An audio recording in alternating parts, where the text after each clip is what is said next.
Ask doctor John Watts అని type చేసి మీ క్వశ్చన్స్ అడగండి, తప్పకుండా రిప్లై చేస్తాను. Jagadish Yadav, sir hair transplantation చేయించుకునేటప్పుడు పిఆర్పి కూడా చేయించుకోవచ్చా? హెయిర్ ట్రాన్స్ప్లాంటేషన్తో పాటు పిఆర్పి చేయించుకోవచ్చా అంటే తప్పకుండా చేయించుకోవచ్చు.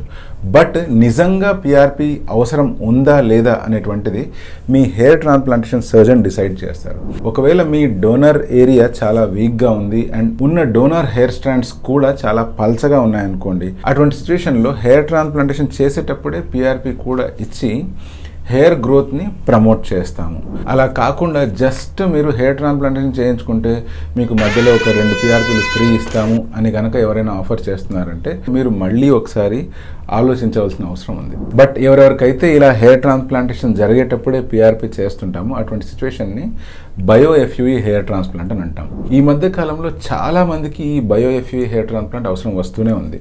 సో నిజంగా మీకు హెయిర్ ట్రాన్స్ప్లాంట్ జరిగేటప్పుడు పిఆర్పి అవసరమా కాదా అనేటువంటి నిర్ణయం మాత్రం మీ సర్జన్కి వదిలేయండి.